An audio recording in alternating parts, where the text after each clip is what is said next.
All right, so boom. Our guy wakes up and he's not in Kansas anymore.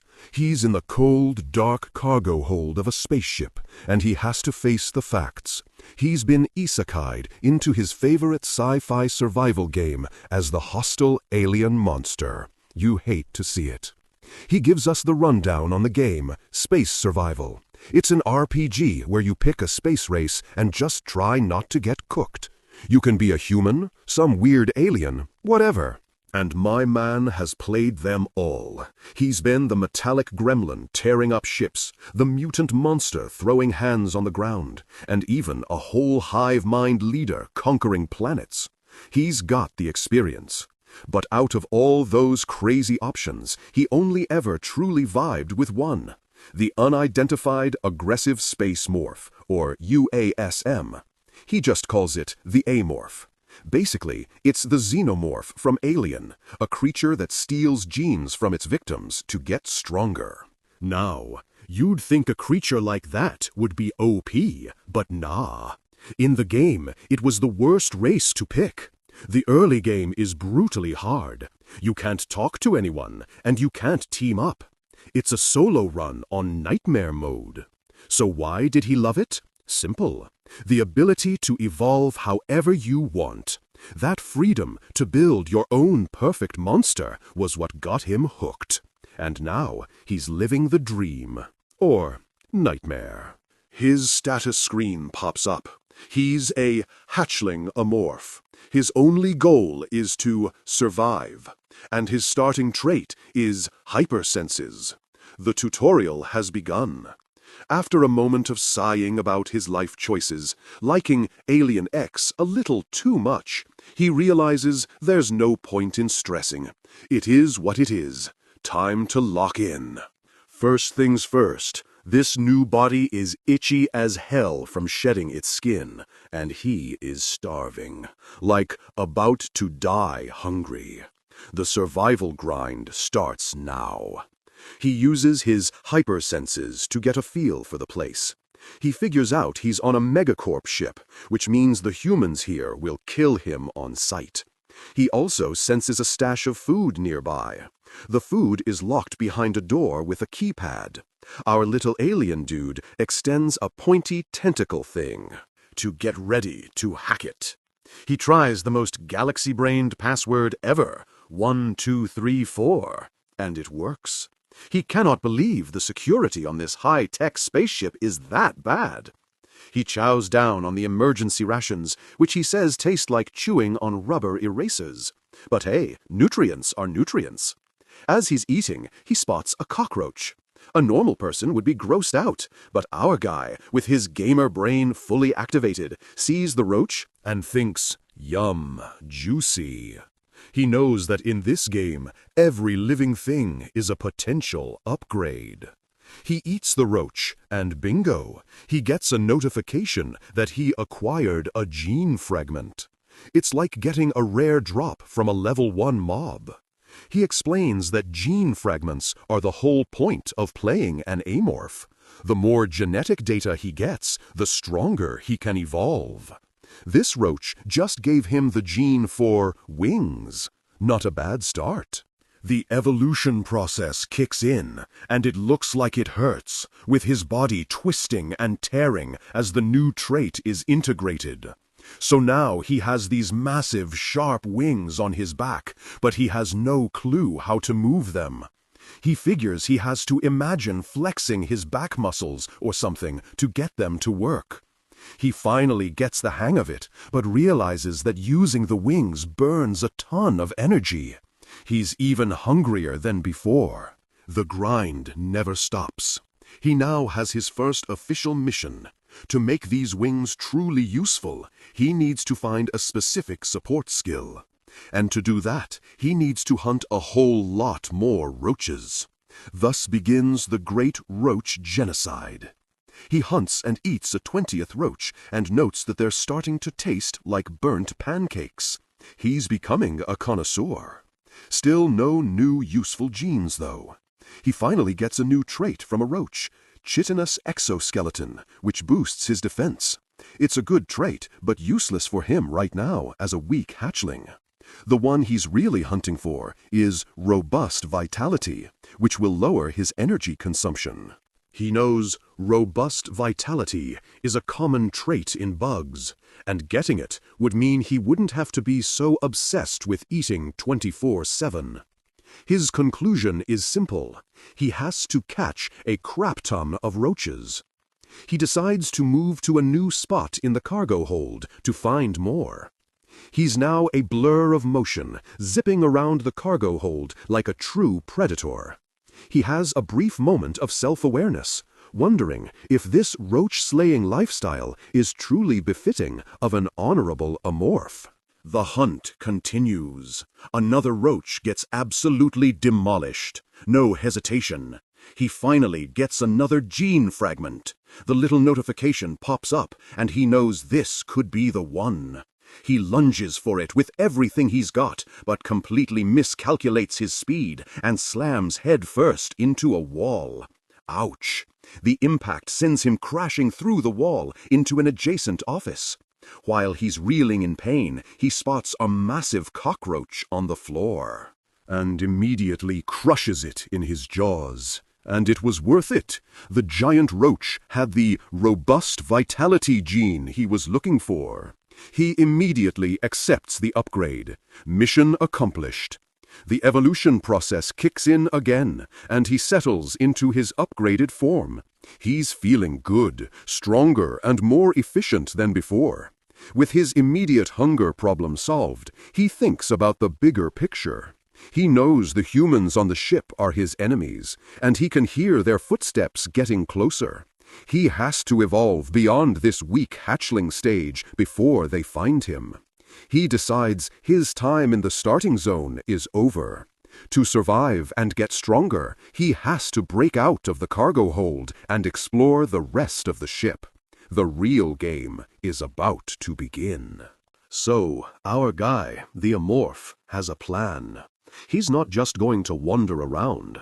He decides to head for the reactor's cooling room. His logic is flawless. It's an important area, so security will keep random people out.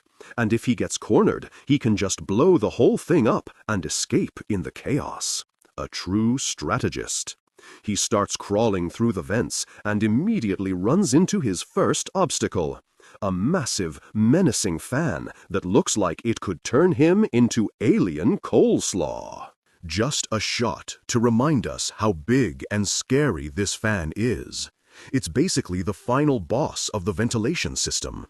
Our guy knows he can't just smash the fan because the ship's AI would instantly rat him out to the humans. His only option is to pull a Mission Impossible and time his flight perfectly to slip through the spinning blades. Time to lock in. Using his hypersenses trait, he goes full gamer mode.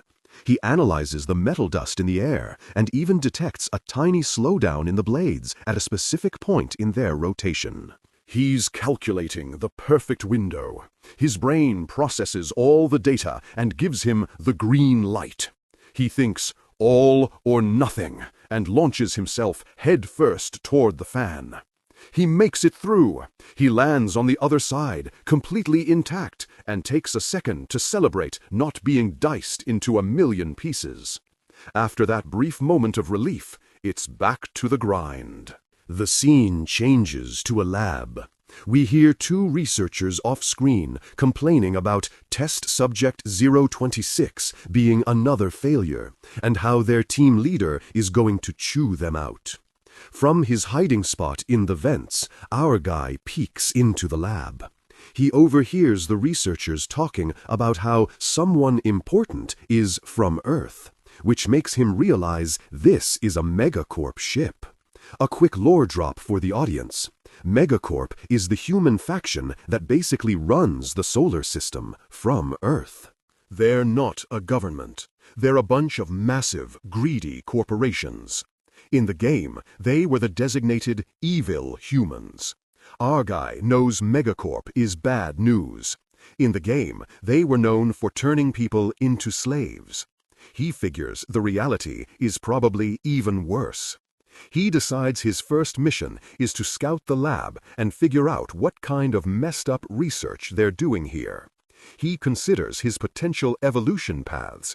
If it's a lab for making mutant super soldiers, he could get genes for a tough body and combat skills. If they're experimenting with psychic powers from the space elf race, he could get some seriously OP abilities. He admits he'd prefer the psychic powers, but knows that's probably wishful thinking for a low-level hatchling. Just then, he hears a faint, desperate voice calling for help. He follows the voice and finds Test Subject 26, a sad-looking amoeba floating in a tank. He checks its stats and sees its main trait is oxygen storage, which is completely useless for him. He decides against eating it and instead uses his hypersenses to look for other clues. His senses lead him to a control panel, where he figures out that one specific button will end the painful experiment being run on the amoeba. Being the secret hero he is, he pushes the button. The amoeba sends him a telepathic thank you, which catches him off guard. He tells the little amoeba to take care of itself and then quickly scrambles away before he's discovered. We finally meet the researchers. There's the stressed-out scientist, senior researcher Addy Way, and his boss, a cold-looking supervisor who is casually petting a cat. The supervisor is grilling Addy Way about the lack of results from Test Subject 26. The cat lady supervisor lays down the law, telling Addy Way that time is money, and if he doesn't produce results, the company might have to reconsider his employment. It's a threat, and Addy is visibly terrified. She then switches tactics, telling him she doesn't want that to happen, and that she's counting on him. It's a classic manipulation tactic to keep him in line. She dangles a promotion in front of him, saying that if he can just extract the aptitude from the test subject, he'll be made head researcher, and they'll get connections with the big shots on Mars. Desperate, ADY suggests using a powerful awakening drug called selonium that they haven't tried yet. The supervisor is intrigued. ADY warns her that the drug could be lethal without a neutralizer, but she couldn't care less. She tells him they need results now. Defeated, ADY agrees and begins administering the drug, starting with a very small dose. As soon as the amoeba shows a reaction, the supervisor gets impatient. She shoves ADY aside, says, "Step aside," and injects the full dose herself. The amoeba begins screaming telepathically in agony. From the vents, our guy watches the whole horrifying scene. He sees the supervisor smiling as the creature is tortured, and he is absolutely disgusted. The supervisor finds the results of her torture interesting and orders Addy Way to run more experiments. He weakly asks if that's really okay. She confirms her order and tells him to report back with any results. As she's talking, she suddenly glances around the room, as if she sensed something was watching her. Our guy is fuming. He remembers the amoeba crying out for help, and seeing this cruelty firsthand really rubs him the wrong way. He watches the supervisor walk away down the corridor and makes a silent promise. He thinks to himself, "You'll be dead in a few days." The hunt has a new target. So our guy, the Amorph, has been busy. He's set up a base of operations, his own personal information nest inside the ship's guts. It's all pipes and walkways, looking very industrial. He finishes his setup and is super proud of himself. He spits out some final green goo and declares that the entire ship now feels like an extension of his own body. He's basically become the ghost in the machine. He explains his master plan. In war, information is everything. His goo network is spread all through the vents, acting like a giant spy web. It tells him where everyone is, what they're doing, and who they're talking to. On his 4th day of being alive, his nest is officially complete. For the past few days, he's been living his best life, crawling between his nest and the cargo hold, munching on roaches and spiders. In his downtime, he's been spying on his main target, the cat lady's supervisor. He notes that she's leaving at the same time as always, like clockwork. We get a proper introduction to the target. Her name is Kisaragi Yujin, and she's the head researcher. Our guy notes that she's physically weak, but is the most important person on the ship, which makes her a huge threat to his survival. Our guy remembers an incident from 2 days ago. Some other test subject escaped, and while all the other scientists were running around like headless chickens, Kisaragi calmly built a tracking device in under 2 hours and caught the monster. This woman is dangerously competent. He realizes that if that other monster had used the vents, he would have been discovered and cooked. He knows he has to eliminate Kisaragi as soon as possible. At that moment, Kisaragi herself gets a weird feeling, like she's being watched again. Her spidey senses are tingling. Her bodyguards ask if something is wrong. She brushes it off, telling them it's nothing and that they should get a move on.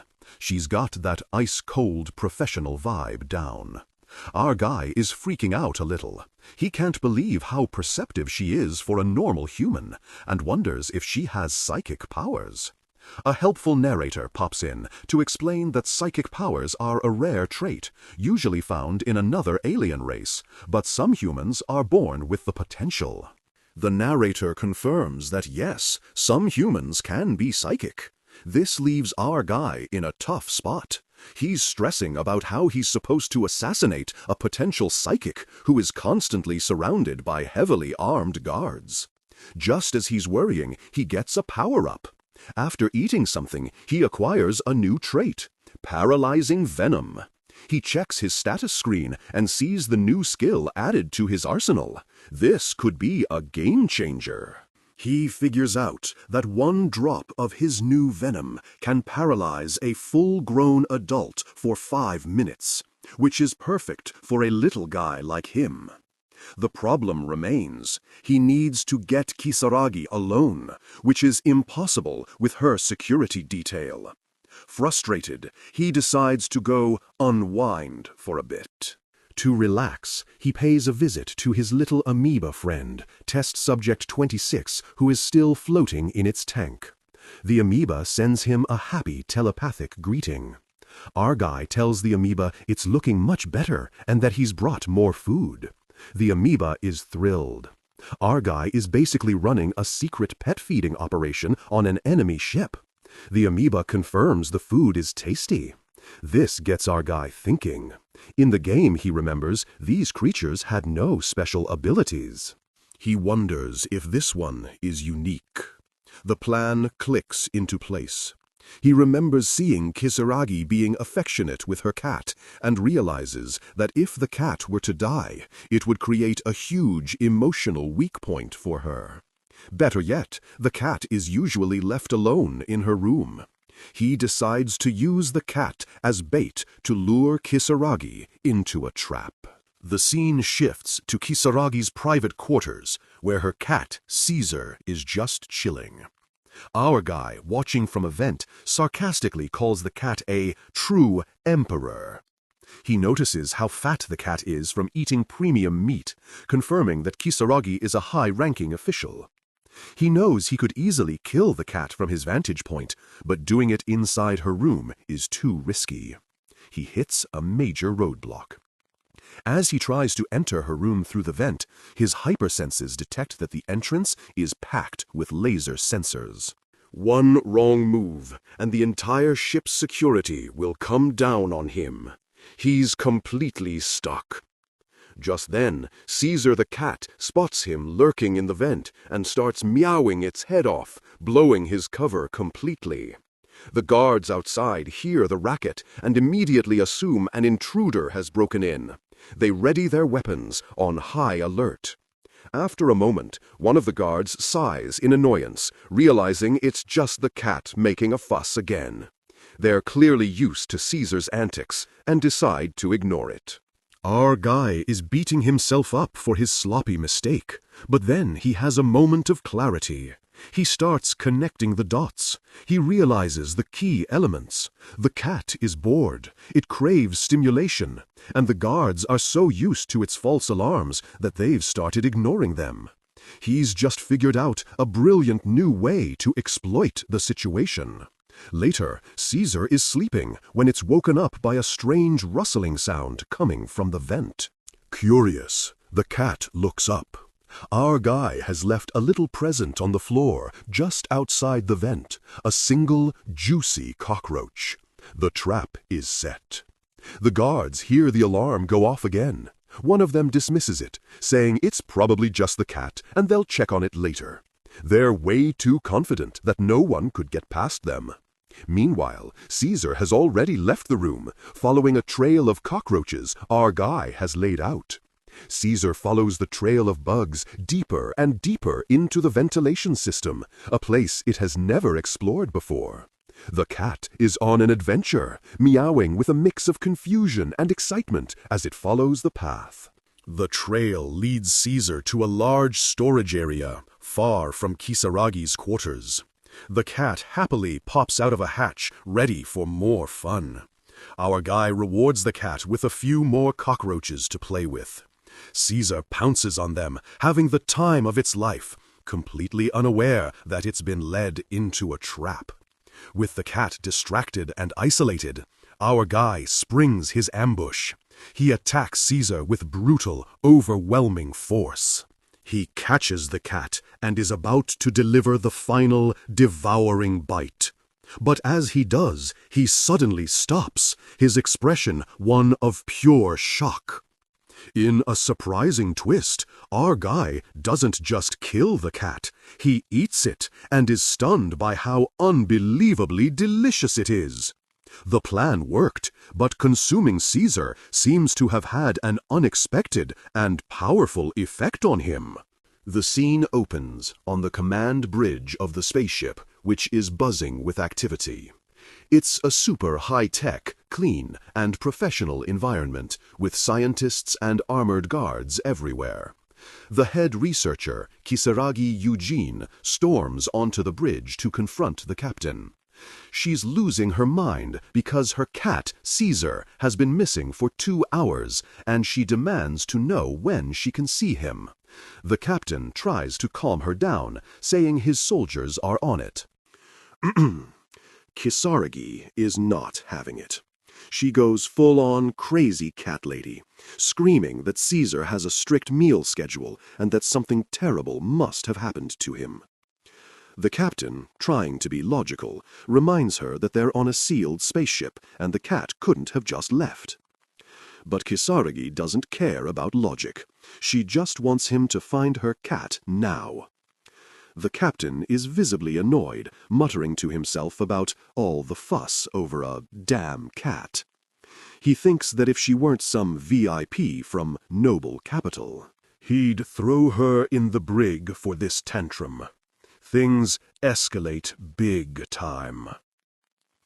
Kisaragi demands to know what happened to the guards who were supposed to be watching her room.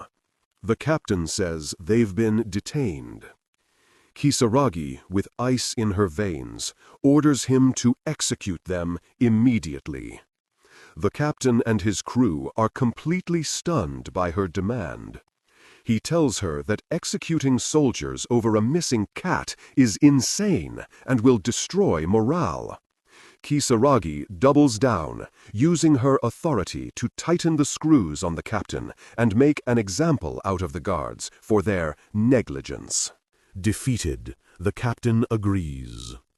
Kisaragi gives him a 2-hour deadline to find Caesar, threatening that if he fails, she'll have him removed from his position as captain. She then storms off the bridge. The scene cuts to the captain, absolutely fuming and slamming his fist on a console, yelling about where the cat could possibly be. Below the floor grate, our monster protagonist is lurking, watching the whole meltdown. The perspective shifts to our goo monster.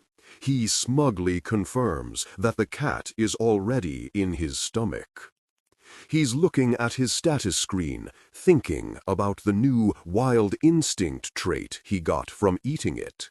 He explains how his trait fusion system works, which he knows inside and out from his past life as a gamer. When he ate the cat, he was shocked to see a notification for a trait he'd never encountered in the game. The system automatically fused the cat's wild instinct with his own hypersenses, creating a brand new upgraded skill, Predator Instincts. This new power-up basically gives him a spidey sense for future threats. He decides to test it later, and turns his attention back to Kisaragi, wondering just how badly she's freaking out. We see Kisaragi in another room, looking completely unhinged. The monster notes that she's the type of person who is only kind to things she owns, and when you take those things away, they completely lose their minds. Our guy reveals his 200 IQ master plan. Killing the cat wasn't just about getting a new skill. His main goal was to drive a wedge between Kisaragi and her military bodyguards. He explains that the guards already resented the cat. They had to watch it eat premium meat every day, while they were stuck with standard rations. It was a constant, in-your-face reminder of their lower status. The monster breaks it down even further. The cat was a symbol of the class divide between the elite Kisaragi and the common soldiers. They couldn't get mad at her directly, so they took out their frustration on the cat. The cat acted as a buffer for all that tension. So, the monster asks, what happens when that buffer disappears and the soldiers are forced to search frantically for the very thing they hated? He correctly predicts that their loyalty to her is about to hit rock bottom. On top of that, Kisaragi now completely distrusts her guards, blaming their incompetence for her cat going missing. The monster thanks the deceased cat for its sacrifice and declares that the time to strike Kisaragi is almost here. The scene shifts back to Kisaragi, who has gone to the specimen lab to blow off steam. Still furious, she walks past several containment pods. She spots 2 specific test subjects in their tanks. She then notices a third one, the little pink eyeball creature that our monster has been secretly feeding. She gives it a sinister grin. Kisaragi starts torturing the helpless pink eyeball, cranking up the electricity in its tank while it sends out telepathic screams of pain. After she's had her fun, she casually walks out of the lab, leaving the tortured creature behind. From his hiding spot under the floor, our monster hears the pink eyeball's final, faint, telepathic message. He is completely silent, witnessing the cruelty. The monster is now filled with a new purpose.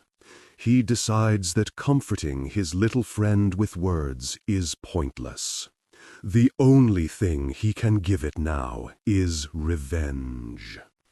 2 hours have passed. Kisaragi is back on the bridge, demanding results. The captain tells her they've only just started the search and need more time. She cuts him off, calling him by his full name, Samuel Yu, in a seriously threatening way. She pulls the ultimate power move, asking if he's daring to defy the will of Noble Capital, the megacorp they work for. The captain tries to stand his ground, but she makes it clear she can have him fired in an instant. The captain snaps, saying even Noble Capital can't just ignore the chain of command, and that he has the right to detain her for disrupting ship operations. Kisaragi and her assistant look at him like he's lost his mind. From his vent, the monster watches, thinking the captain is cooked. The monster is loving the drama, realizing there was already bad blood between the captain and Kisaragi before he even started his plan. Kisaragi scoffs and turns away. Kisaragi is seen walking down a corridor with 2 armored guards. They arrive at the restroom. She tells the guards she'll be right back, and they acknowledge her. Just as she's about to go in, one of the guards tells the other he also has to use the bathroom real quick. From the vents above, our monster realizes this is the golden opportunity he's been waiting for. He breaks down the situation. Normally, one guard would follow her in, but because of all the stress and bad blood, they're slacking. With one guard leaving for the other restroom, Kisaragi is now effectively alone. Best of all, there's no security equipment inside the restroom to detect him. It's the perfect setup for an ambush. The monster declares that he absolutely cannot miss this chance and prepares to make his move. All right. So the scene shifts to what looks like a lab or an office. Our boy, who I'm just going to call Venti because he lives in the vents, is in his creepy-crawly spider form, getting ready to make a move. He's perched up on the ceiling, looking down at some poor soul who is clearly having a bad day. Venti is just scraping his little spider legs together, totally locked in. He lands on the floor, all stealthy, while the guy in the blue shirt is just bracing himself. You can tell something is about to go down. And who is the guy in the blue shirt? It's Kisaragi, the crazy cat lady. She's in the restroom, sighing and washing her hands, probably still fuming about her cat. Then she looks in the mirror and sees Venti, and her soul just leaves her body. It is go time. Venti launches himself from the ceiling like an absolute menace, and Kisaragi just recoils in pure terror. He slams into her, and she goes flying across the room. She's screaming. He's screeching. It's a whole thing.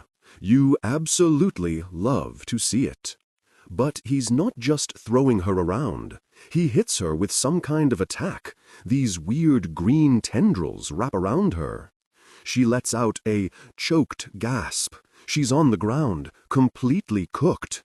She's gagging and coughing, unable to breathe. My guy is not playing any games whatsoever. She collapses onto the tiled floor, totally defeated. It's over for her.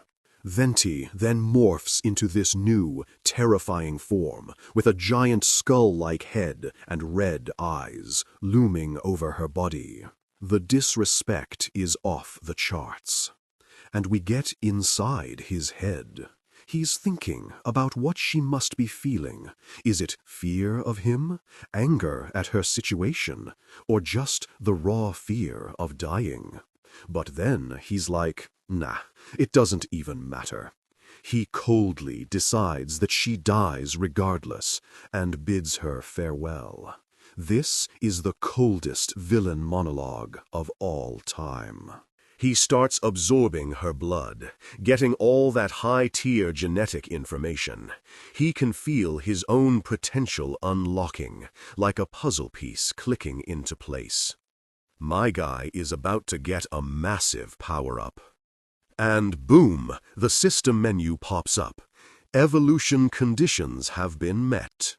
Our boy thinks, finally, and you just know he's smashing that yes button with his bloody claw.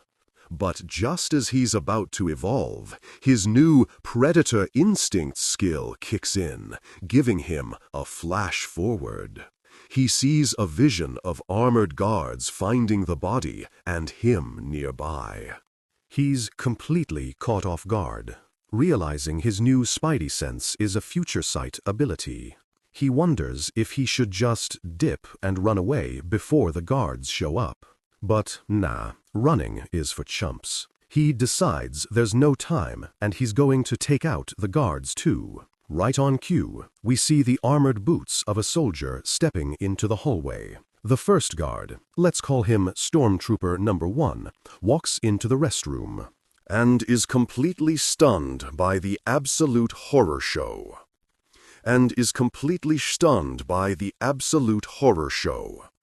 He sees the bloody mess and Kisaragi's body and can only ask, what in the world happened? Before he can even radio for help, Venti drops down on him and just goes to work. He grabs the guard, pierces right through his high-tech armor, and it is lights out. No diff. The scene shows both guards are now down for the count, lying in pools of their own blood. Our boy cleaned house. 2 guards, 1 VIP, 0 problems. With the job done, Venti, back in his smaller spider form, scrambles toward a vent to make his escape.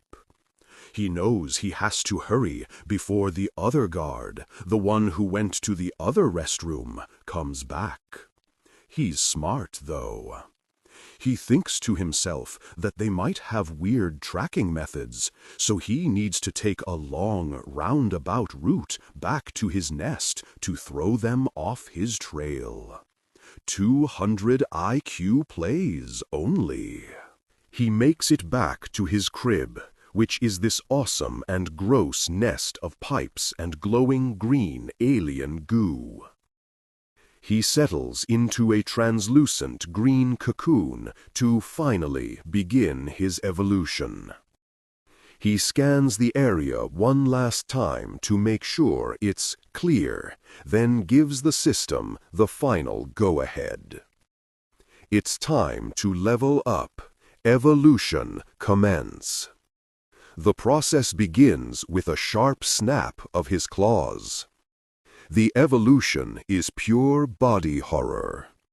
He starts melting down into this pulsating, slimy pink mass. It's like he's being completely deconstructed. The organic goo throbs and reshapes itself around the industrial pipes of his nest, completely transforming his biological structure. We get his internal monologue, and he feels like he's becoming a completely different being, like being in a womb. He has lost all control of his body and can only wait as the alien fluids rebuild him from scratch. He's done everything he could. Now, he decides it's time to just wait patiently and trust the process. The transformation continues, with his form twisting and changing inside the cocoon. We see shots of the nest from the inside, with green slime dripping over the pipes as his new body takes shape within. The nest itself seems to be evolving with him, with green crystals forming and the cocoon pulsating with energy. We see flashes of the new form emerging, a dark, clawed hand, a shadowy figure, a powerful new silhouette standing in the mist. The evolution is complete. A massive, terrifying new monster with a sleek, dark exoskeleton and a roaring jaw stands tall. Our boy has officially hit his next stage, and the game has completely changed. All right, so we get a massive perspective shift. We are now on a spaceship in a super high-tech conference room with the ship's bigwigs. The captain is grilling the medical team leader about the cause of death for our favorite cat lady, Kisaragi. The medical guy explains that based on a visual look, her neck was sliced up by something that looks like a small saw. The captain is not thrilled to hear this and asks if they need to do a full-blown autopsy. The pressure is clearly getting to them. One of the guys in the meeting is already stressed out, and the captain is just burying his face in his hands. They are absolutely cooked. The captain turns to the security team leader, who reports that they've checked all the surveillance cameras and found nothing. Their only lead is the one surviving guard, who is currently being interrogated. The captain asks if the guard is the killer, but the security guy says it's unlikely based on what they know so far. The captain, completely out of patience, just tells him to report back the second he has anything. Then, a new player enters the chat, the risk management team leader. This guy, let's call him Mr. Risk, reminds everyone of a little story. He brings up how Kisaragi once had a guy's brain removed while he was still alive just for disagreeing with her. The dude is now floating in a test tube. Mr. Risk's point is clear. If that's the punishment for talking back, what's going to happen to them for letting a noble like her die? The captain doubles down, telling them all to figure out a plan, or they'll end up as brains in jars, getting electroshocked for eternity. The stakes are officially sky high. The meeting immediately goes off the rails. The navigation team leader suggests blaming it on a lab accident, but Mr. Risk calls him an idiot. Then the engineering team leader suggests food poisoning, and everyone yells at him. It devolves into a full-on brawl. Mr. Risk has to scream at the top of his lungs for everyone to shut up, telling them that fighting will only make things worse. He's the only one with a plan that isn't completely moronic. Mr. Risk lays out his big idea. He points out that their ship is currently near planet C-08, which happens to be the territory of a notorious pirate gang called the Space Dogs. The security team leader catches on, asking if he's suggesting they blame the whole mess on the pirates. Mr. Risk confirms, saying the chaos of a pirate attack would be the perfect cover. He explains that the Space Dogs are a major enemy of their megacorp and are known for raiding ships. A research vessel like theirs would naturally suffer major damage and accidents during such an attack, providing the perfect alibi for Kisaragi's death. The captain realizes this could work. They can report a pirate attack to cover up the murder. However, the medical guy points out that their ship is way too weak to actually fight off the Space Dogs. Mr. Risk reveals his trump card. He has connections. He says he'll contact some friends he knows, implying he's going to hire the pirates to stage a fake attack. The captain is shocked that Mr. Risk has ties to pirates, but asks how much this scheme will cost. Mr. Risk drops the price, 100 million credits. The captain is furious, but agrees, telling him to handle it properly. With the plan set, the captain ends the meeting. But the medical guy asks what they should do with Kisaragi's body. The captain tells him to keep it in storage until the Space Dogs arrive, so they can hand it over to make the scene look legit. The captain gives one final order: make sure absolutely no one else touches the body. The medical guy agrees, and the scene is set for the most elaborate cover-up of all time. And we're back to our boy Venti. He's officially in his larva stage, a bigger, sleeker, and more terrifying monster. He's thinking strategically now, realizing that his old hide-and-seek game is over. It's time to hunt. He pulls up his internal status screen. It confirms he's an aggressive space morph, and has successfully completed his first evolution. His new objective is simply to survive. Venti recalls the evolution path from the game he played. He knows there are 6 stages in total, from Hatchling to the God tier Ascension. Reaching Ascension is the true ending, and he remembers that in the game it reveals all the secrets about the Amorph's origins. He also remembers a crucial detail. He was the only player in the world to ever see the Amorph ending. This means he has knowledge that no one else does, giving him a massive advantage. Thinking about his new larva stage, he remembers that this is when he can unlock specializations or types.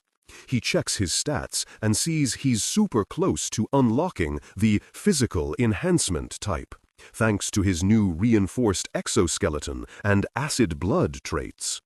Unlocking a type is like choosing a class in an RPG. It gives synergy bonuses to related abilities, making him way more powerful. But he notices something weird. He has 1.5 points in psychic enhancement. He knows 1 point came from his predator instincts, but he has no idea where the other 0.5 came from. He mentally reviews all the creatures he's eaten, and none of them had psychic powers. Then it hits him like a truck. Kisaragi. He didn't fully consume her body because the guards interrupted him. He realizes her sharp perception wasn't just a hunch. She must have had latent psychic powers. His new mission is clear. He has to go back and finish his meal to absorb those psychic powers. He decides to find the corpse immediately. He starts crawling through the ship's ventilation system, but it's a tight squeeze now that he's so much bigger. As he gets closer, he starts to feel uneasy and picks up the distinct smell of a dead body.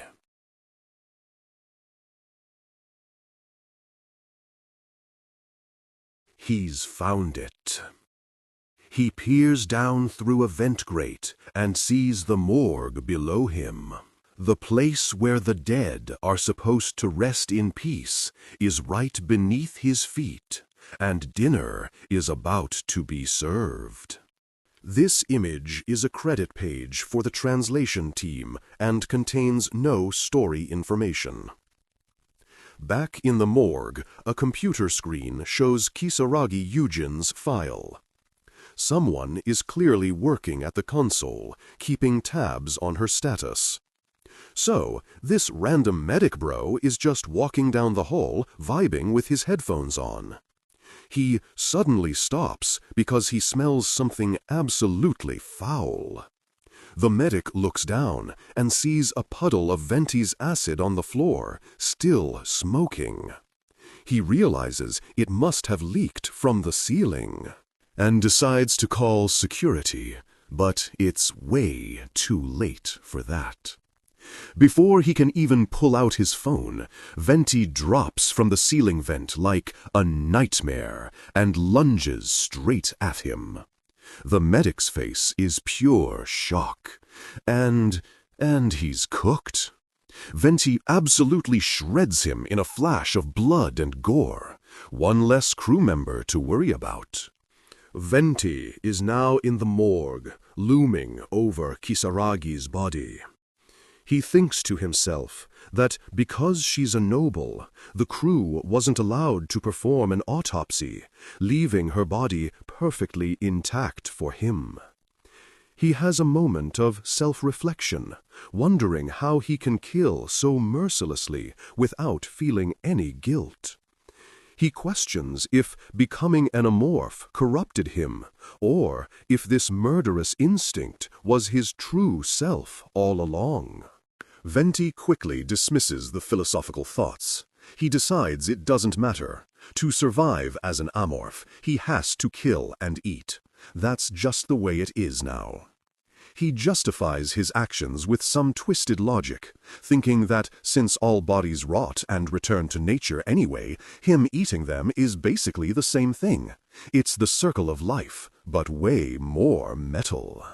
As Venti rips into Kisaragi's chest, he finds something weird, a small glowing mechanical device embedded where her heart should be. He pulls it out, wondering if she had some kind of heart condition. A system notification pops up, confirming his theory. Kisaragi did have psychic powers. He's acquired the psychic organ gene fragment. He's a little disappointed, realizing that amorphs can use psychic powers without a special organ, making the trait seem useless. But he figures he needs to fill trait slots to unlock new types anyway, so he accepts it.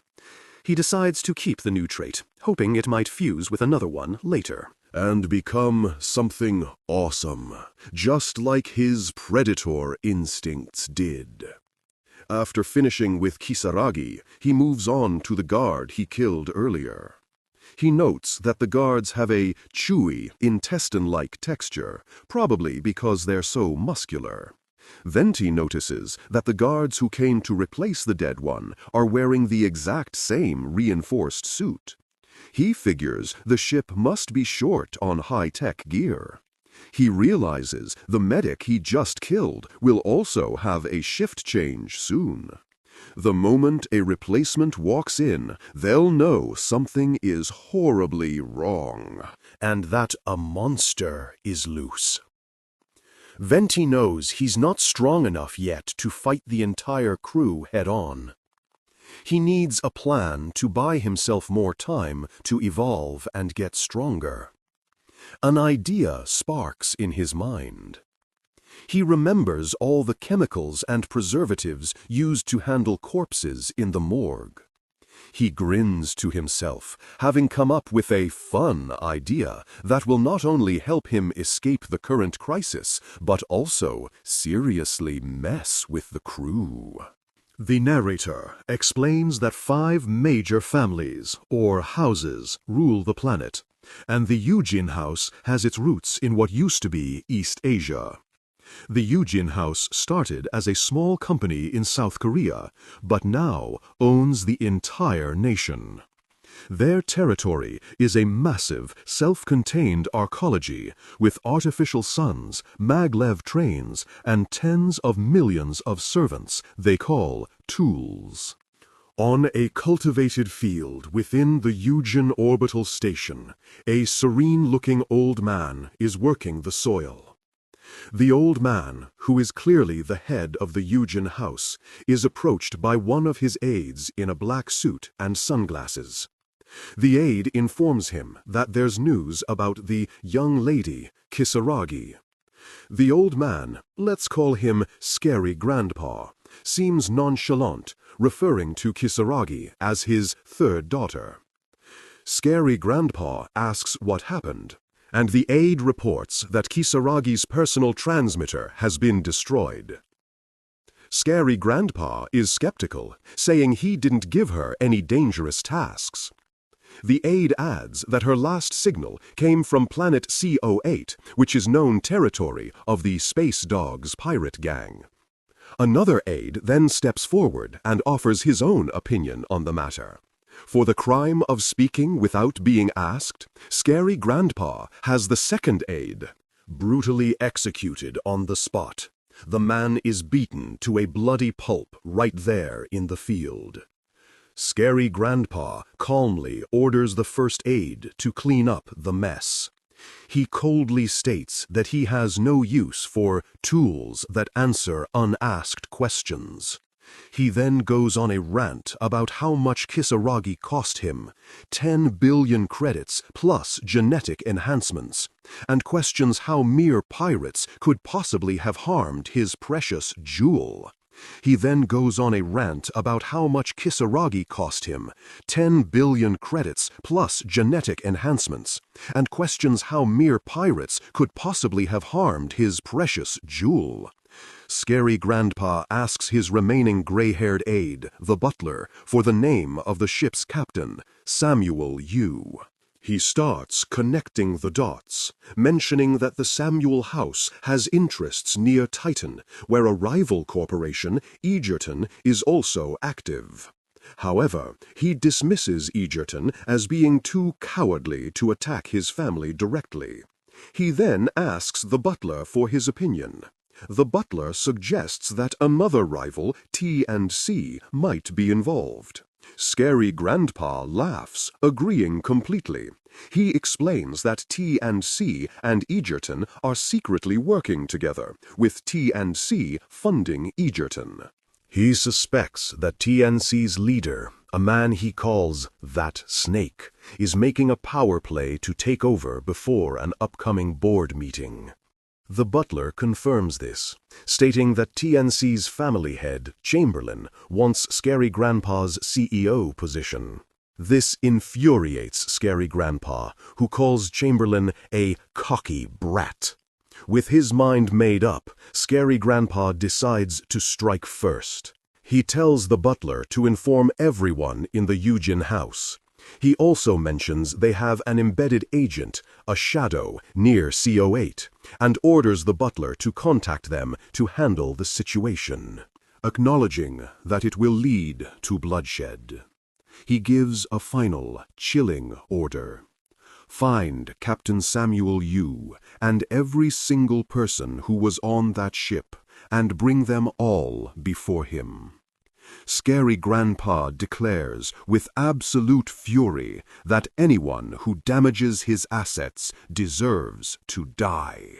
This is a credit page for the translation team and contains no story information. So, the ship's captain, let's call him Captain Baldy, rolls up to the scene of the crime with his crew. The hallway is filled with smoke and dead bodies, and he is absolutely losing it, screaming about what the hell is going on. They get to the morgue, and the captain asks one of the crew if there was a fire inside. The guy's like, "Yes, sir," and explains that only the medical team was allowed in to check out the mess. Inside, the head doctor, Doc Leader, is baffled. He can't figure out how a fire could possibly start in a room that's just full of corpses. Another medic starts to suggest maybe someone was working overtime, but then he sees something off-screen that makes him gasp. Doc Leader asks his assistant if all the bodies are present and accounted for. She says yes, but he knows something is wrong. Captain Baldy sees him sweating buckets and demands to know what's going on. Doc Leader tells the captain to call an emergency meeting with all the team leaders immediately. Cut to the meeting room, and Captain Baldy is in full-blown panic mode, yelling that the bodies of the guard and the noble lady's researcher are completely gone. The captain is spiraling, shouting that corpses don't just get up and walk away. The risk management guy asks Doc Leader if he's sure, and the doc confirms he checked over and over. 2 bodies have vanished into thin air. Doc Leader then adds that while a chemical fire is possible in the morgue, a fire of this size is almost unheard of. The risk management guy connects the dots and declares that it must have been intentional arson. The blame game starts immediately. The security chief throws out a wild theory that maybe some unknown alien creature is on board. The supply management team leader, Sweaty Guy, instantly shuts him down, telling him to stop spouting nonsense. The captain cuts them all off, saying the real crisis is the missing researcher's body. Captain Baldy explains they have a deal to deliver that specific corpse to some pirates at planet C08, and they must find it. The security chief is stressing out. The captain gets in everyone's face, yelling that if they don't want the mega corporation Noble Capital to come after them for this screw-up, they better start cooperating. After the meeting, the captain pulls the risk management guy aside. He tells him to contact the pirates, but to lie and say everything is fine and that they'll deliver the body as scheduled. He's just gambling that they can find it before the rendezvous. The captain then grabs the security chief, gets right in his face, and tells him his best isn't good enough. He gives him full authority to tear the ship apart and search every single crew member to find the culprit. The terrified security chief agrees. As the captain storms off, the perspective shifts to our boy Venti, hiding in the vents and thinking to himself how flawlessly his plan is working. In a quick flashback, we see Venti's genius plan. He mixed a bunch of chemicals in the morgue to start a fire, correctly guessing that no one would ever suspect an alien was behind a simple case of arson.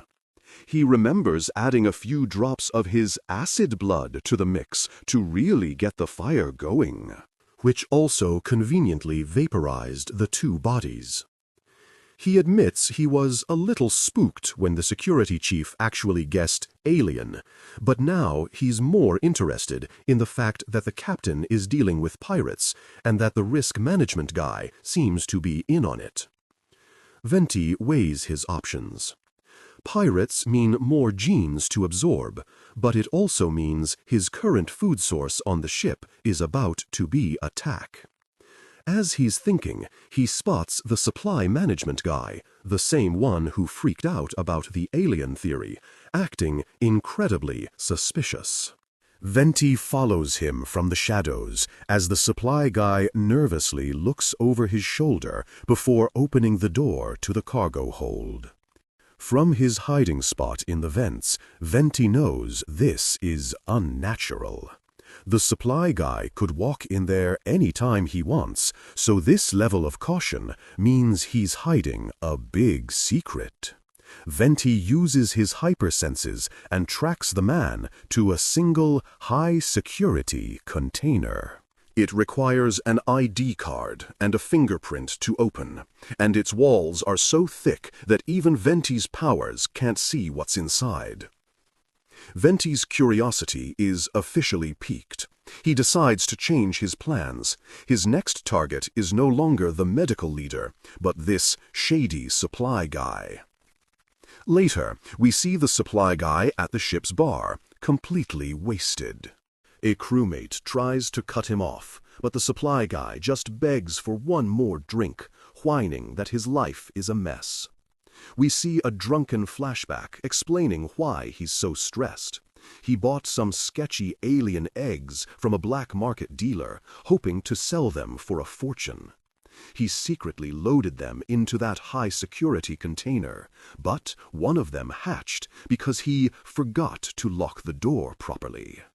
Back in the present, the supply guy is having a total meltdown, knowing he's a dead man if the captain ever finds out about his illegal side hustle. The bartender tells him it's closing time, but he just keeps pleading for one more drink. Later, the completely hammered supply guy stumbles down a dark, empty corridor, mumbling about his mistakes. Suddenly, the lights go out. He drunkenly calls out, asking who's there. He hears a noise and realizes he's in serious trouble. He whips his head around, but something has already got him. All he sees is a blur of a monstrous tail as he's violently dragged into the darkness. The supply guy screams in pure terror as he's pulled down the hallway. He's thrown into a room and makes a desperate crawl for an emergency phone to call for help. Before he can reach it, Venti emerges from the shadows, his massive, tooth-filled maw opening right above him. The last thing we see is the view from inside Venti's mouth as he swallows the screaming man whole, thinking, "Bon appétit." After devouring the supply guy, our boy Venti breaks into the man's quarters to find his ID card. He's monologuing about how easy it was to track the guy because all he did was get wasted at the bar, calling him a total slacker. Venti continues his search, trashing the place. He jokes that the captain should be thanking him for getting rid of an employee who was just wasting company money. He also complains about how disgustingly messy the room is. As he's rummaging, he finds the supply guy's ID card next to a framed picture of a woman in a bikini. Venti notes that she's hot, but in his current monster form, he's just not feeling it. With the ID card secured, Venti confirms he's got everything he needs from the room. Before leaving, Venti decides to clean up the evidence, which means eating the rest of the supply guy's body. He complains that the guy tasted terrible because he reeked of alcohol, which kind of ruined his appetite. The scene shifts to the high-security cargo hold.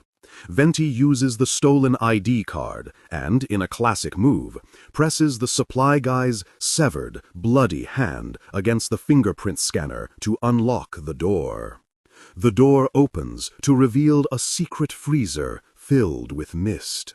Venti wonders what kind of secret the guy was hiding. Inside, he sees glowing cylindrical containers and realizes the supply guy was a smuggler. Looking closer, Venti identifies the cargo as amorph eggs, his own species. He's shocked to see that one of the containers is empty. He has a sudden, massive realization. This must be the egg he hatched from. The supply guy wasn't just some random drunk. He was the one trying to smuggle Venti in the first place. Venti pieces together his own origin story. He remembers that in the game, amorphs started in some ancient ruin, not a spaceship. He figures that after he hatched, the original creature escaped the container but died from starvation, and that's when his consciousness took over its body. This explains why he was instinctively eating roaches. It was the body's desperate attempt to survive. He has a brief, conflicted moment of silence for his original self. The moment of silence is over real quick. Venti declares it's time to stop being sentimental and start acting like a proper amorph.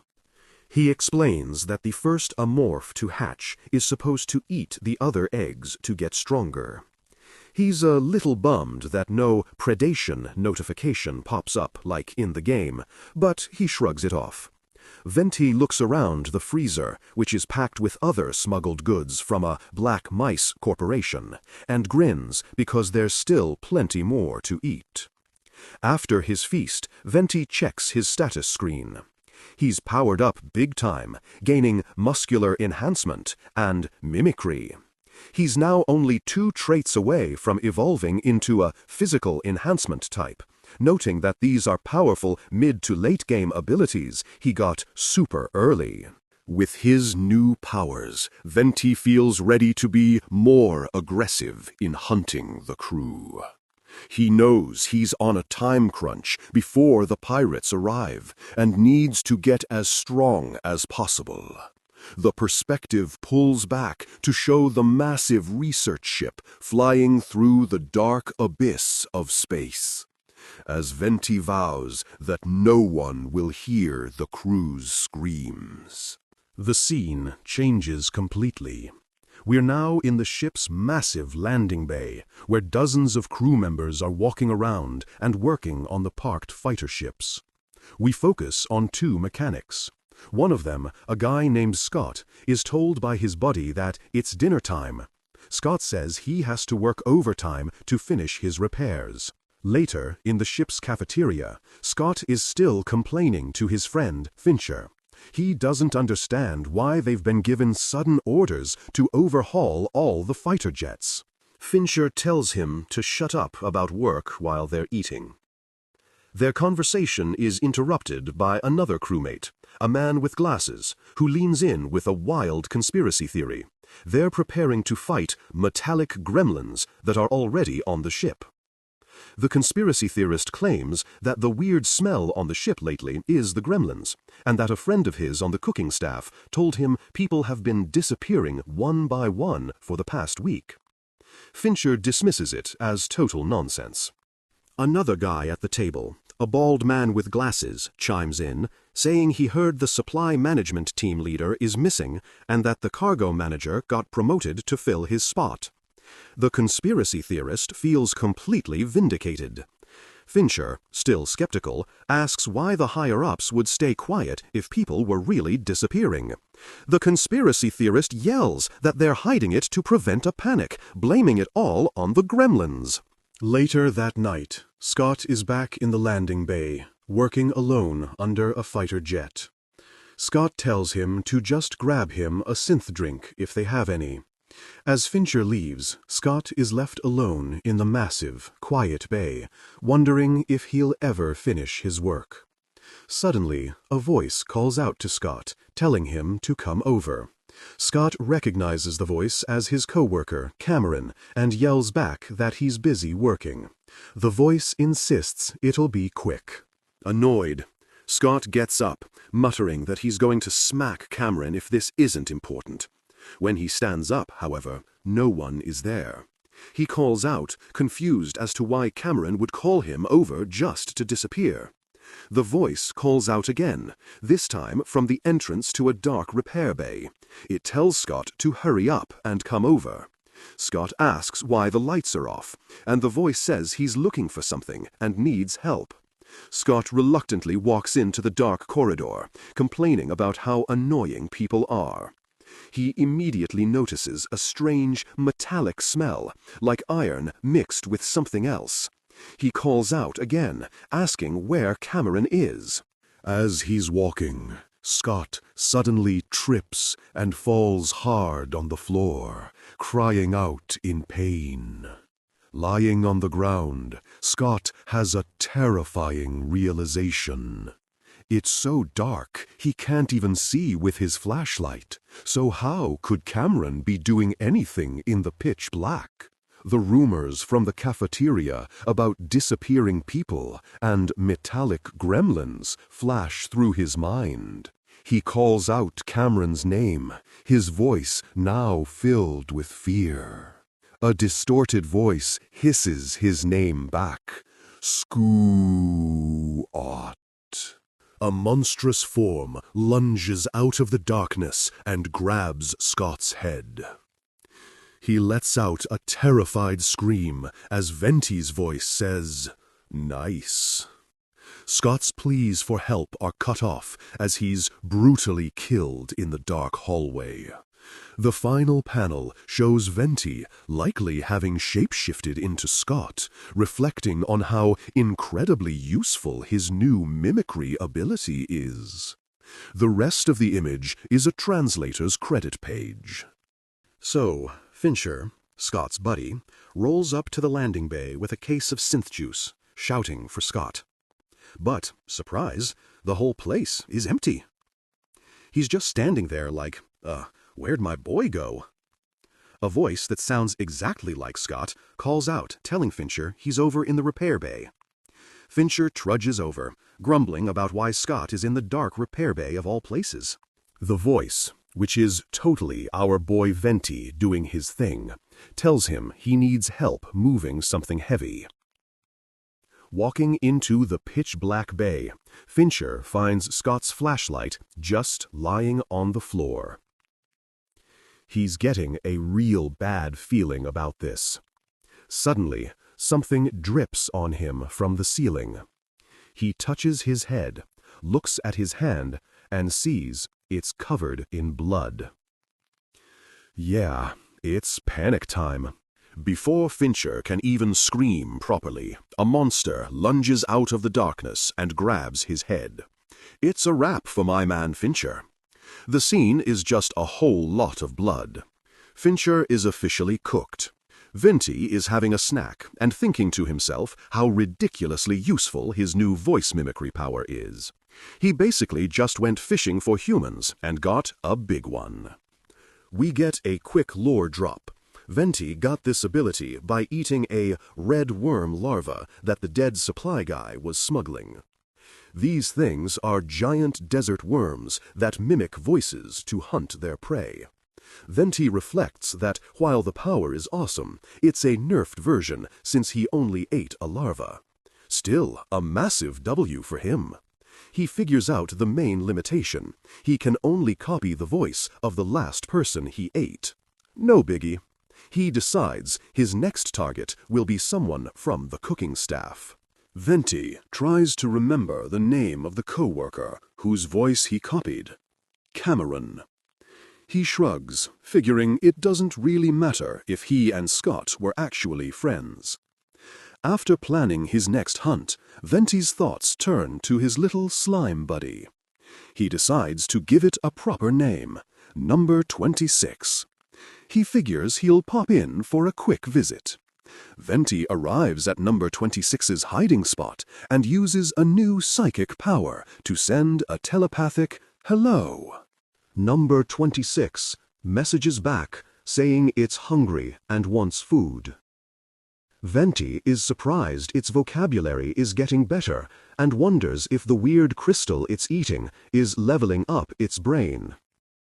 The little slime then asks why its escape route is blocked. Venti explains that since the research team leader went missing, the security chief went crazy with security, making the vents around the lab too dangerous to use. He tells Number 26 that he can't bring it food for a while, and can only chat like this. Venti tells it to hang in there.